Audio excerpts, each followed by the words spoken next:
sometimes I don't even know if I am essential anymore. You kind of hope you are. Well, on this show, Yeah, sure. on this show, I guess you're right. It's got your name on it. The Common Man Program. It's Program password. Tend to be a step from the other side of the glass. He's in Studio A now.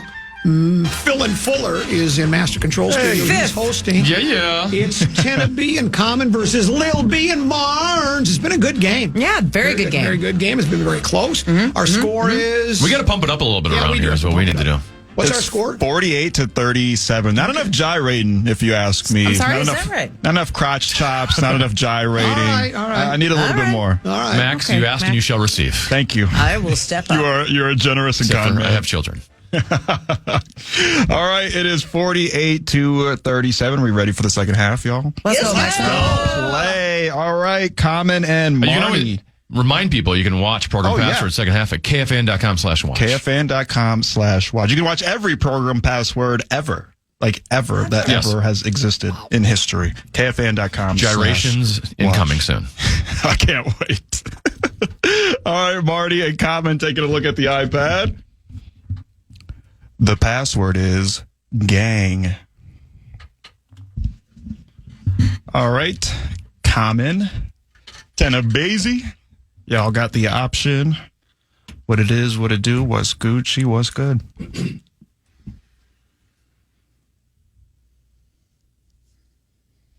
I'll go second.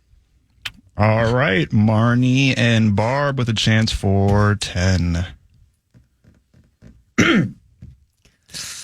Bloodhound. Gang.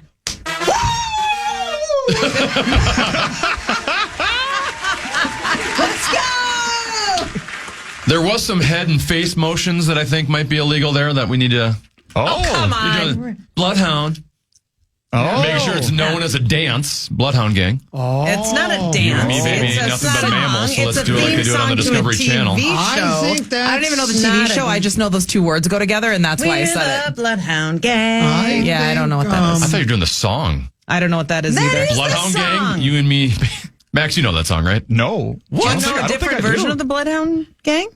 There was a musical group called Bloodhound Gang you that had a song understand? called I You thought and you Me, were going Baby, with Ain't Nothing blood. But It's Mammals, like so a- let's do it like they do it on the Discovery Channel. That's a great song. Oh, okay, yeah, I know that do song. it. Oh, yeah. Do you understand why I classic. passed? Because if I just say group, you're not going to go gang. I mean, Crips. I guess Crips Yeah, would with work. me. Actually, yeah. Max and I get 10 points there. Yeah, I mean, if I would have said James, you wouldn't have went James Gang No. from Joe Walsh, 1971. Banger of an album. Oh, is it? Oh, okay. I'm gonna mark that one down. I thought Listen to the Marty was song- going listen the to Bloods and song Crips route. Funk 49. Oh, okay. Yeah. Oh, yeah. It's a classic. Yeah, come on now.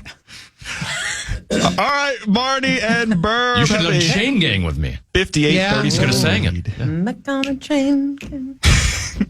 All right, Great Tenabezi song. and Burb, take a look at the iPad for me. It's licensed music, though. The password is creature.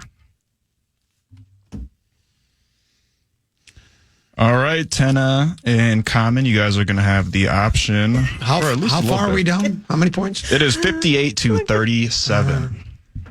Not too far down. No. Trance. I can't come up with one word, let alone one that'll get down to 4 points on this one. All right, Tenabezi, I'm gonna need something. First, second. I will pass. All right, Barb and Marnie for 10. Mythical creature. Wow. That was I didn't even think of that clue when I was playing the game in my head when I came up with those. That's What did genius. you think of? I was thinking What goes of with creature? Nothing. Critter. No. What? No. Critter? You No, wouldn't have Max, got it off of that? Critter is of the something you night. smash on your kitchen floor. Lagoon. Creature of the Black Lagoon. Creature of the The fact that sea. you guys got a 10 on that is That's unbelievable. nuts. Time. That is nuts. That's next level. Marnes and Barb just 12 points away Yes. from a W. It is 68-37. Things are getting out of hand quickly here for Common and Tenabezi. Marnie and Common looking at the iPad. The password is center.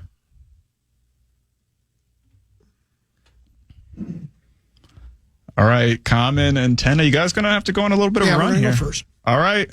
Common antenna for 10. Middle.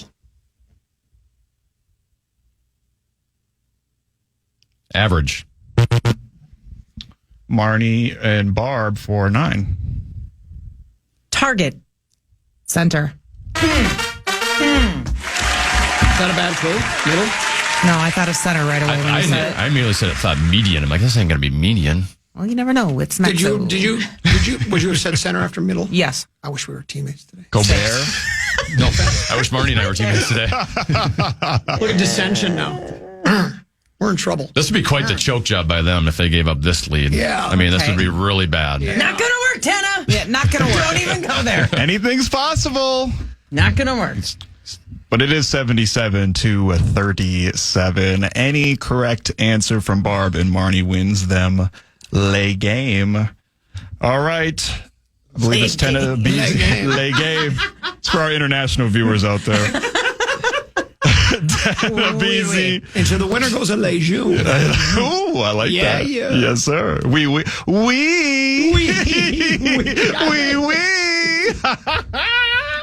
So good. Okay, Maxo, Okay, sorry. let's go. All right. Actually, we do have some time to kill here. So I look at the clock. I'm like, Overtime. if you guys want me to rush through it, I can. No. Let's talk about your T-shirt a little bit. Let's talk about I Love Lucy. Yeah. Throwback TV. And Lucy. And Lucy. We can just do that for the next 5 minutes. Dear God. All right. Teddy B and Barb, take a look at the iPad.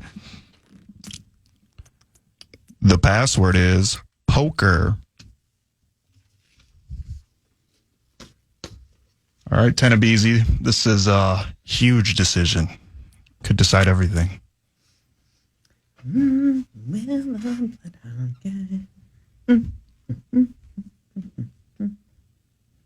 Bloodhound. Is that what that was?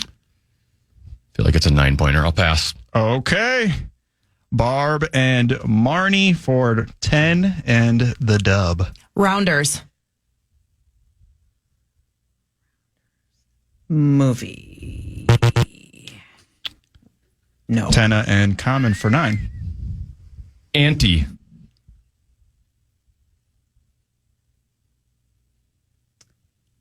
Bet.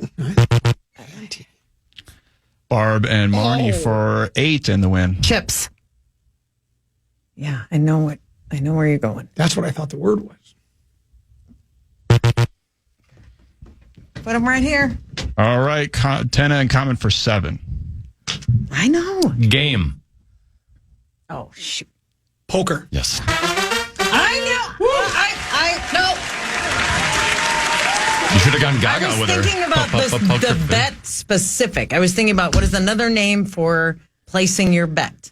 The problem is all the poker games have 2 words like Pygao and Hold'em. Right. Rounders was brilliant. Yeah, Rounders though, was really Barb. I good. can't Thank lie. you. Yeah. That was brilliant. Well, is it not a movie? You sit with those guys. Was I wrong? Okay. Don't even stop it. You guys got something in your throats over there? It's 77 to 44. Common Man and Tenna B looking to go on a run. Marnie and Common taking a look at the iPad. The password is world. We could use some layups here. All right, Common and Tenna. What do you guys want to do? Why are you looking at me? Well, it's because I know it's probably 2, but I feel like Checking it out could your be poker 1. face is what he's doing. Okay. Can I look at it again to make sure? Let me look at it one second. Yeah, okay. Savvy move to give himself more time to think about what to say. Because the clue I wanted to use, I thought might be the word. Oh, is yeah, what that I wouldn't be was good. trying to say. Are you guys going to go first? I'll go first. All right. Common and Tenna for 10. Globe.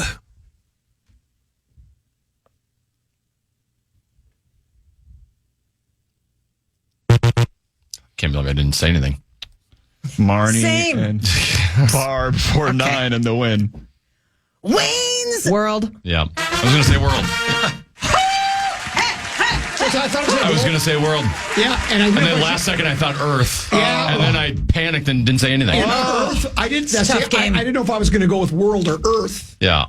No, what was that's- it? Again? World. World. So I didn't know I was going to go with Earth or globe. No, you gave the right clue. That was the And not first word I Wayne's? thought of, No, and I just didn't Wayne's say was it. genius. You and I were in the zone today. Thank you. You guys were good. We're back. Wayne's You guys were good. World. We're back. Wayne's Really World. good. Party Party time.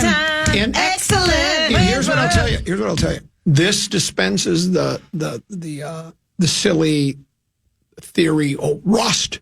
She hasn't played in a long time. You were right on your game. Well, I was rusty. Well, yeah. Well, Rusty. There you go. yeah. Looking in the wrong direction. Thanks so much for coming in, Marnes. We do appreciate it. Always good to see you. Always glad to come in and take a dub and peace out. And you will be doing stand-up comedy someday with Sauce and I, right? Someday, You will be yes. very good. Teneby, thanks for playing. Thank you. Max, thanks for filling in for Teneby. Yeah, thanks for having me. Lil B, thanks. Thanks, guys. See you later. We'll take a break, come back. You got a keyword to pass along to people right now? I do indeed. The fan wants to give you a shot to put $1,000 in your hand with our national cash contest. Enter the keyword BILLS at KFAN.com now for your shot at winning. That's keyword BILLS. Enter it now at KFAN.com. Hooty-hoo. Incredible. Dark Star Memorial Hour. I have 3 of them today. One very unique, never had this species before, and all 3 are the 4-legged kind. Number 1. Hi, Common. I'm just reaching out in regard to our dog Piper, who was passed away Saturday due to kidney failure. She was 13 and a half years old and could still get up and run around like she was a 2-year-old pup. She was one of the most kind and gentle golden retrievers, one of the best family dogs you could ever ask for. My wife and I have 2 children together, and Piper was there for both of them, and she always slept in my son Robbie's room every night and made sure that she was always watching over our kids. She loved to go for walks, roll around in the fresh snow every time she got the chance. If you could send a message to Dark and let him know Piper's favorite toy was a stuffed soccer ball, maybe he can throw one around for her, too. Thank you, Common. I hope your Lions can get to the big game. Okay. That's not going to happen. Keep up the good work. Keep up the work. So there you go. Number 2, yesterday. Common. Yesterday we had to let our sweet girl Penny go after a battle with cancer. She was the smartest dog you'd ever meet. She loved chasing bunnies and giving face kisses. When everyone walked in our house, she got excited. She was a little over the top for some people. Give it a few minutes, and she was snuggling bullishly in your lap. Her siblings already miss her. We all know that her pain is gone. Tell Dark to watch out for assault by tongue and warn him that it will get a little warm when she lays in your lap. Thanks, Common. Signed, Ryan and Lindsay. Then finally, Timmy, this is the first time I ever think we've had a horse. And a horse is a horse. Really? Of course. Common, 2 weeks ago, we lost our horse, Haven. He was a wonderful boy. Approximately 8 years old, we made the difficult decision. When he was approximately 8 years ago, let me start over. Approximately 8 years ago, we made the difficult decision to allow him to serve on the Minneapolis Mounted Patrol. Once he was there and fully trained, he served with the wonderful riders and handlers at a very high level. We visited him when we could and always loved on him at the Horse Expo and State Fair. The following is from an article on KSTP. Here's what it said. Haven wasn't just a horse. He was a vital part of our team and a bridge between our officers and the community, said Minneapolis Police Chief Brian O'Hara. Mounted patrol horses bring unique skills and value to our mission. They provide strength, calmness, and a sense of connection, often fostering positive and meaningful interactions between officers and the public. Haven was an exceptional example of this, and his loss is felt deeply throughout our department, especially by those who work closely with him. He will be missed, but never forgotten. We had hoped Haven would finish his tour of duty and come home to us soon, but sadly it's not to be. Please ask Stark to give him a couple of carrots and a few scratches under his mane. He'll steadily patrol St. Peter's gates from here forward. Thank you, sir, from the Colbingers. And there you go. Those are your Dark Star memorials for the day. And of course, you know, the song Dark Star, the open is from Crosby, Stills, and Nash. And Lil B never did. She was searching, furiously looking to see if Stephen Stills and Graham Nash played at Fire Aid last night. Can somebody look that up for me, one of our listeners, and see if because I thought I saw that. On who played a Fire Aid? Stephen Stills and Graham Nash. I thought I saw that the two of them were going to get together for the first time in ages to play at Fire Aid. I mean, I know it's only the boomers in the world that would appreciate that. Or maybe I shouldn't say that. I know there are youngsters out there that appreciate older music. They've either discovered it on their own or their boomer parents introduced it to them. Yes, first time in a decade. Yeah. They reunited. Okay, so did it say what they played? Is it get into detail or just say they played together? Wonder what songs. It won't let me read the story because I'm not. All right, that's okay. Well, at least I here we know go. that They broke out Teach Your Children. Okay. You got to break up Teach Your Children. Prior to Teach Your Children, Stills played the 1967 Buffalo Springfield protest anthem For What It's Worth with Dawes and Tom Petty. Oh. And the Heartbreakers guitarist Mike Campbell. Oh. I'm sorry I missed it now. Do you think you can download it on digital? I bet you can, right? You can watch it again. On the iHeart Radio app, probably. I'm sorry I missed it now.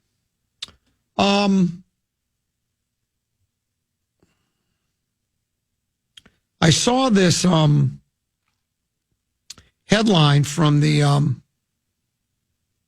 Associated Press sports page, Tennessee.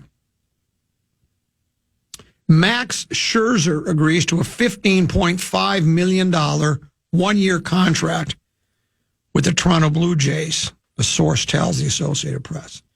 Ronald Bloom writes the piece. It reads as follows. Max Scherzer is joining the Toronto Blue Jays, agreeing to a $15.5 million one-year deal. The person spoke to the Associated Press on condition of anonymity because the agreement had not been announced and was pending a physical. The 40-year-old Scherzer was limited to 9 starts with Texas last year, going 2-4 with a 3.95 ERA. 3-time Cy Young Award winner opened the season on the injured list while they recovered from lower back injury. He was also on the IL from August 2nd to September 13th because of shoulder fatigue, and he missed the end of the season because of a left hamstring strain. He joined the rotation that's fronted by Kevin Gausman, Jose Barrios, and Chris Bassett. Blue Jays also have Bowden Francis coming off an impressive rookie season, and Yariel Rodriguez, who signed a $32 million 5-year contract last February. Now, you might be thinking to yourself, here's what I was getting to. When you look at the injury-riddled season he had last year, this almost sounds like a perfect signing for the Twins, right? Because that's what they would always do, guys that had been beat up. Of course, they usually had to have been 3 or 4 years past their best and been injured for a couple of years. But you'd also say, well, Scherzer is going to, he's going to pick who he wants to play for, and he's going to want to play for a contender. Well, Toronto was in last place last year. So now it sounds like their staff, I'm not going to pretend I recognize all these names. I recognize the Gausman name and, of course, Barrios after that. I'm not going to pretend I'm Mark Rosen and say, had my eye on this Chris Bassett guy for a long time now. I'm not going to play that game. So Scherzer probably had his choices. My guess is the Twins. But see, that's where, we talk about 10 and B when the moon is in the 7th house, Jupiter aligns with Mars. Now, you might say, well, yeah, but why are you talking about this year, Common? Well, most of last year's team is coming back. And last year's team was a shoo-in to make postseason play, early September, and then they went on that awful losing streak. But they were playing very well for 3/4 of the season. They're expected now, again, how long these guys stay healthy is another thing. But by all reports, Joe Ryan's ready to go. He's even ahead of schedule. Correa says he's wearing Dr. Scholl's foot inserts, and he says he's feeling better. He says he's never felt better than this. And, I think, but did Buxton play more last year than he played in a long time? I think he did. I don't think he was healthy all year, but he actually played more than he generally does. So let's say he played 102 last year, which is second most in his career. There you go. Now, I know we missed a lot of, who's the guy that doesn't want to play second base? He wants to just play third. Royce Lewis. Now, he missed quite a bit, right? Royce Lewis last year. But again, he's coming back, and maybe he'll stay healthy. I don't know. But if you look he played 82 last year. So if you look at Lewis, Correa, and Buxton, that's if they can stay healthy. That's a good 1, 2, 3 punch, right? Evergreen. Right. And then we have a couple, I'm not sold on all the other guys. Julian, he's a good player. inconsistent, like a lot of these guys. Who are those other youngsters that we have? Why can't I think of their names? You know, the guys that play first and third in the little Wallner and right. Who's the guy who plays third and first? Miranda. Yes. Those guys are they're good players. They're just inconsistent, right? They don't do it for long stretches. But you look at that, and then I think we all like our who's our number one ace? Pablo's Lopez. Very good. Joe Ryan's good. And who else pitched well? Bailey Uber had a good year. And so, to me, this is where $15 million. I know we want to keep the payroll where it is. Don't stop it. Give Scherzer $15.5. Now, he may have said, I have no interest in playing for the Twins. Sorry. I'd rather play for Toronto. But Toronto was last place last year. So I guess I bring that up only because, people always think, well, especially free agents have a choice of where they want to go. And I understand that. So it's always, well, they're not going to want to play in Minnesota. Sometimes I even feel that way. But you don't know until you make an offer. My guess is there's no contact. And probably Scherzer is probably done so, right? You have that kind of an injury-riddled season where you're on the injured list and you're out early and barely pitched. But guy's crafty, man. He's a guy that, you bring in that veteran presence. Remember when we let Sonny Gray go? And remember all the pitchers were going, man, he was kind of the foundation of our pitching staff. This is a guy we could go to. He put us in. He all taught us how he got ready for a season. What he did, then all of a sudden he's just gone. It was a terrible mistake to let him go. But it is what it is. We'll take our final break and come back for what we call Victory Formation segment. That's next on the Fan.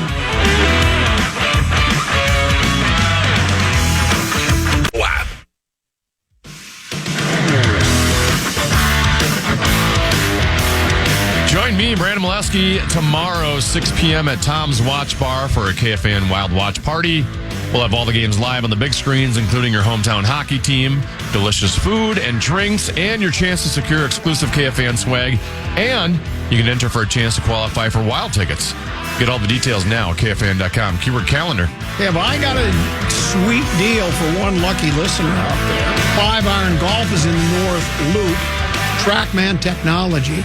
I have a $100 gift card to give away right now to the 11th caller at 1-800-320-5326. 11th caller, 1-800-320-5326. 11th caller will win that $100 gift card to 5 Iron Golf. It's in the North Loop. You can perfect your swing there with TrackMan Technology. Go to 5irongolf.com to book your hitting stall today.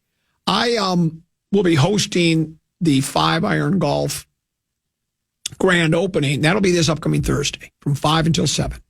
You can watch. Think about this. You can verbally slap the official, unofficial ambassador to golf on the back. Verbally slap him on the back. Touch the hem of his garment. I'll allow you to do that.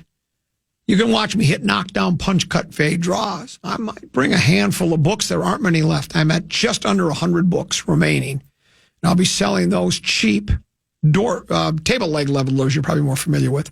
And I'll autograph them for if you buy one. I will. And then there's closest to the pin contest, which the first place will get a pair of tickets to a Timberwolves game. And I think a $100 gift card you get with that. And then the runner-up will get a pair of Wild tickets. So you get a chance to win tickets. Verbally slap me on the back. They'd like to know how many people are coming so they can set up some tables and such like that. It's free just because if you make a reservation, it's not like you're going to have to pay any money. They just like to know if you're thinking about coming. So if you're thinking about it, go ahead and RSVP them at 5irongolf.com/Minneapolis. And that's coming up this Thursday. I look forward to seeing you there. Got a text message from someone that says, why would you want to pay somebody $15.5 million who's been hurt more often than not? I think the Twins have enough injury-prone players.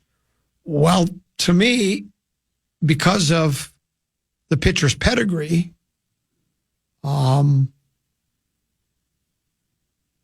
think it's worth a risk of $15.5 million. Because the other thing is, I don't know if people realize this, in Major League Baseball, $15.5 million is chump change. Chump change. It's nothing. So the Twins would have to up their payroll to $145. Oh, no, not that. Anything but that. I know they've said they've keep it at 130, but it's not because they only have 130 to spend. It's not like they pull out their pants. You've heard me use this analogy before. If you ever played the board game Monopoly, you have chance cards and community chest cards. And one of the chance cards, the orange ones, has Mr. Moneybags, and he's got his pants pockets pulled out and there's no money in it, and he's got his hands out like this. You're like, hey, I got nothing. Sort of like me on the program where I got nothing. And it says pay poor tax of $15. Just put 15 and then take that 15 on the chance card and put a 0.5 behind it. And you have exactly what the Twins, and the Twins have that money. The poll ads, we all know it. So, and again, I'm not expecting percent. I'm just saying that would have been a prime example of where you kind of go, we were really good last year until the last 3 or 4 weeks of the season. So let's go ahead and give it a shot. But they're not going to do that. But I just thought it was interesting to see a former Cy Young Award winner. Injury prone, I get it. But the Twins have always went for injury prone players. They do it all the time. Anybody they sign in free agency is usually coming off a Tommy John surgery or something. I saw. How much money did you say he went for? Scherzer $15.5 million. Yeah, that's 15.5 more than we've spent this year. So right, but that's chump change now. For a former Cy Young, I agree. Even if he's been injured, that's worth it. No, I agree. You know, I think I don't know if I've announced this on the air, Tennessee, but I've made a number. You're retiring? Well, I'm going to retire, but I just haven't decided when. I got to think about it for a couple of years before I make a set a firm date on that. I make a lot of New Year's resolutions. Yeah. And usually at the end of each month, I take a look at those New Year's resolutions to see how I've done. Is today the last day of the month? Yes, January 31st. So I flipped through them during that last break, and not only have I broken all my New Year's resolutions, but 7 of the 10 commandments as well. One of my resolutions is to become a minimalist. Do you know what a minimalist is? Sure. And I never... Minimum prep? Well, that's the line of the week. I guess in that regard, minimum effort. Yeah, I guess that's brilliant. I'm gonna work that into my comedy routine. I guess I have been a minimalist when it comes to my job, but like at home, you know, George Carlin, the famous comedian, may he rest in peace. He had a bit, and I don't remember exactly how it went. It was basically you collect stuff, and then you buy a house to put your stuff in, then you get more stuff, and you got to buy a bigger house to have stuff in. And I think that a lot of us have. I've got stuff in the house, and it's like, I don't need this anymore. I'm at the, I thought I needed it when I was 30, and maybe I did, and 40 and 45, and now I'm mid-60s, and I'm going, I'm not going to do anything with this stuff anymore. I don't need it, and I want to get rid of it, so I want to be a minimalist. We have the built-ins. You know what a built-in cat, right? Every shelf in the built-in has something to look at. And I go, I never really look at it. How often do you stare at your built-in and go, look at that vase? Do you say vase or vase? I'm a vase guy. Yeah, I say vase. Look at that vase.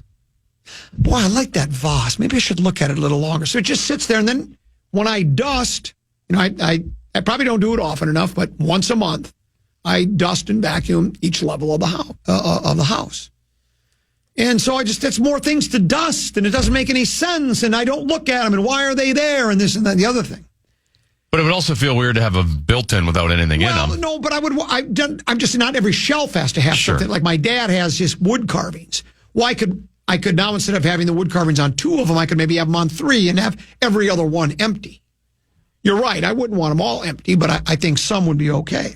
I've started to do that with, I'm kind of a pack rat when it comes to email sent to me at comment@kfan.com. Oftentimes I'll get a very, I have senior writers, I have junior staff writers, and I have contributors. And then I have people that just will send me the occasional email. And I'll find some gems in there. I go, this is genius. And I save it for a rainy day. Well, it's sunny now, but I decided, the last couple of days I've been going through them and saying, just go through them and see if you're ever really going to use them. And I ran across one that I want to use, and I know why I saved it now. This came from October 25th of this past year, okay? Here's what it says. Comment, listening to your talk about framing pitches and totally agree with the point that framing really doesn't work, or at least the way it's most often being taught. Remember we were doing the pitch framing talk? Yeah. We've done it a couple of times. The way I was taught when I first started catching was if the pitch was inside, your thumb was up. If the pitch was outside, your thumb was down. If the pitch was up, your thumb was to the right, palm on top. And if the ball was low, your thumb to the left, palm below. Okay, so up, down, left, right. Your thumb wasn't a perfect. You were taught how to frame the pitches. He says, then I started going to the U of M baseball camps with Coach John Anderson. Great childhood experience. There, catching coaches, one that coach, Dan Wilson. Who? I think we all know who Dan Wilson is. Yeah, lead singer of Semisonic. That's exactly right. Yeah. Also, the name of a band, well, actually the name is called Danny Wilson. Danny Wilson was a character played by Frank Sinatra. And the band was Danny Wilson from Scotland, I believe. And they had one hit called Mary's Prayer.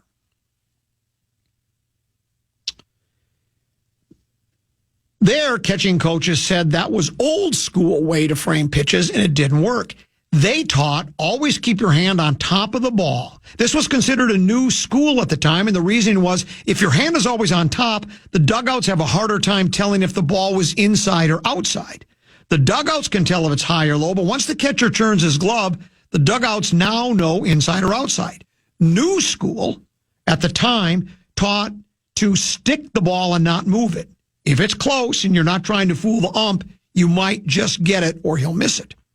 When trying out for varsity baseball junior year, I told the starting senior catcher that he was framing the ball wrong, and when he made it to the major leagues, he'd be taught differently.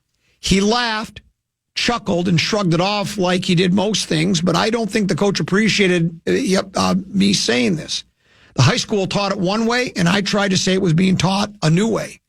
Needless to say, I did not ever make varsity, but when Joe was catching for the Twins, his mitt was almost always on top.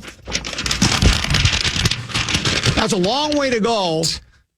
Joe was doing it wrong. And Tom fixed Joe's pitch framing, even though Joe just kind of chuckled at the time, and now he's the reason he was a Hall of Famer. He's the guy. He's in the Hall of Fame. You sent me another tweet that I just saw during the last break. This is this might even deserve one of those breaking news or murmurs, because I don't know if it's not. There's nothing. It's not official. news. No, it's not. It's speculation. It is speculation, and the speculation is this is from NBA Central at Dunk Central. The Minnesota Timberwolves and Toronto Raptors are among the teams showing some level of interest in De'Aaron Fox. Can you give me the murmur? Oh, I got it. Oh, my gosh. Above average at that. At Brett Siegel, NBA, here's what it says. Sources said other teams to inquire about Fox's availability in Sacramento include the Minnesota Timberwolves and Toronto Raptors. A path to possibly landing Fox would be extremely difficult for the Wolves. It's unlikely since they'd have to move Julius Randle and Jaden McDaniels to get out of the second apron. McDaniels does have a lot of fans in the Kings front office. That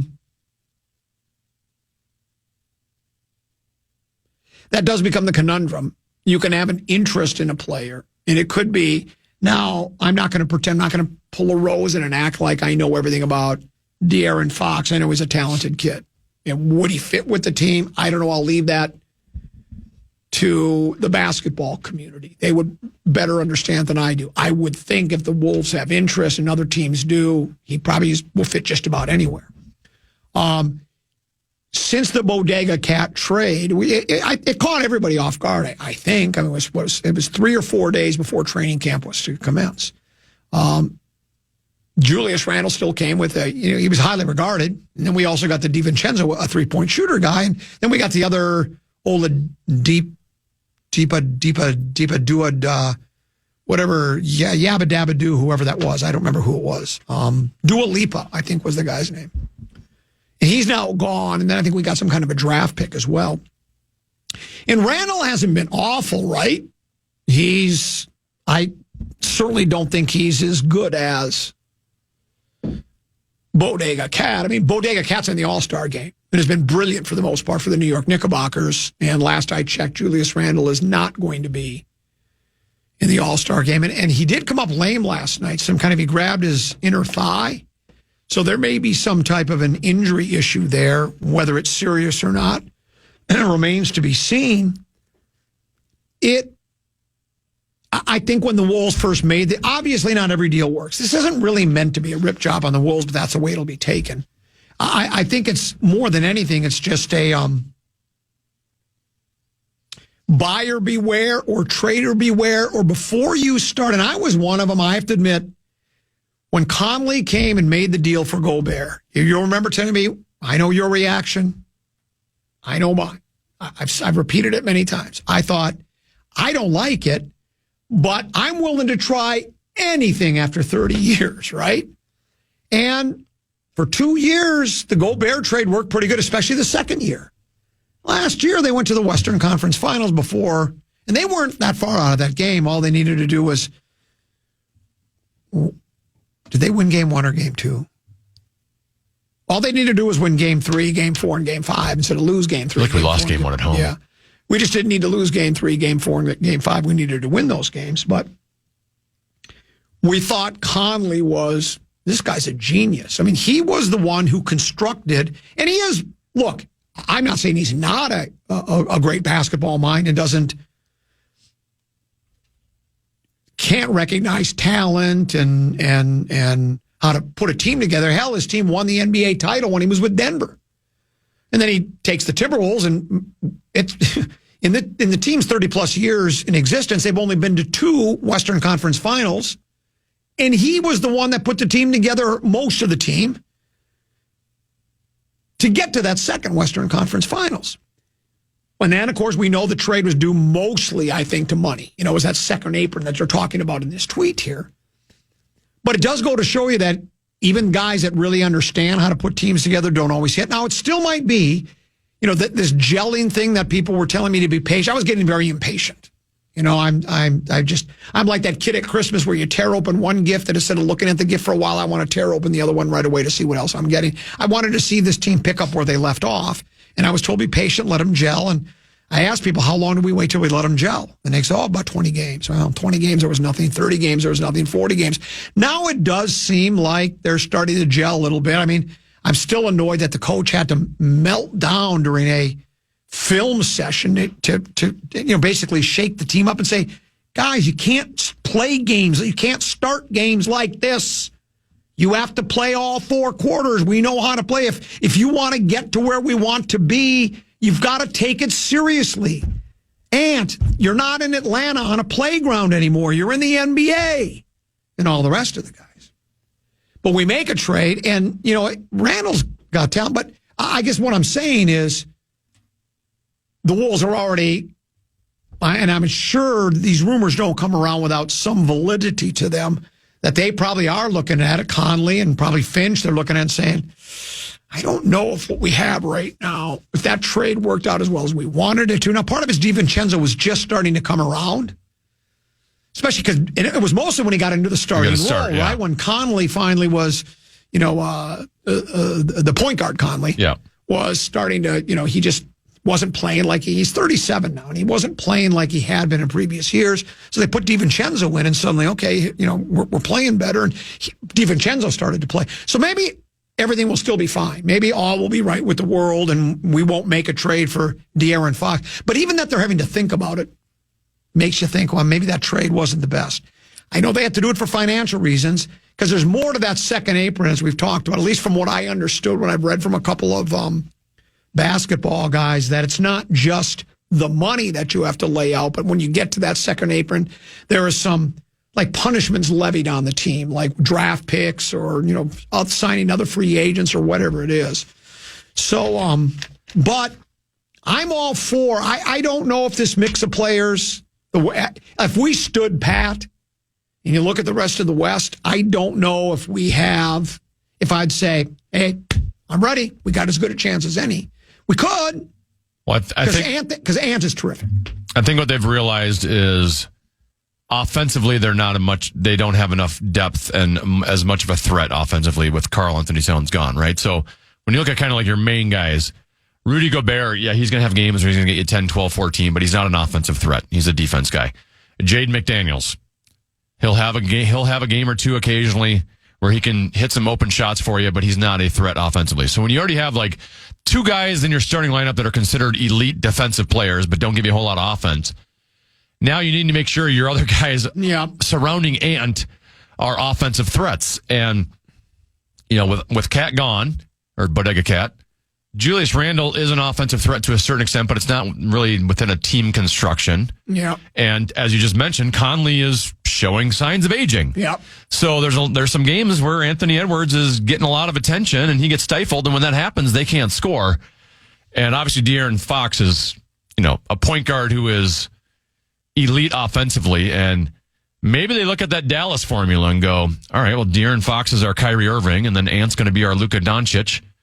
And we just need other guys who can, maybe hit an open three occasionally and play some defense and be rim protectors, and we can win with this. So I don't know how they're going to pull it off in terms of, I don't think you'd want to get rid of Jaden Daniels, but if you have to get rid of Julius Randle, I don't know what other weapons you're going to be able to use. They obviously don't have a lot of draft picks over the next 6, 7, 8 years. Are you sure hockey's your favorite sport?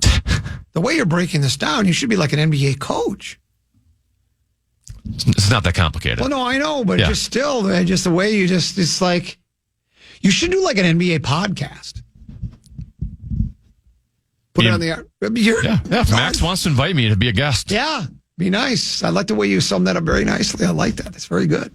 And then so I'm all in on De'Aaron Fox. I just don't know how they're going to pull it off. And speaking of the Wild, it was a very emotional night at the Forum in Montreal last night. Do they have a name for it? Did they sell naming rights to the Montreal Forum, or do they just call it the Forum? I think they do, but it's slipping my mind right now. The Molson Forum, probably. Emotional night last night. The team was fired up for it. Marc-Andre Fleury, playing his very last game in Montreal.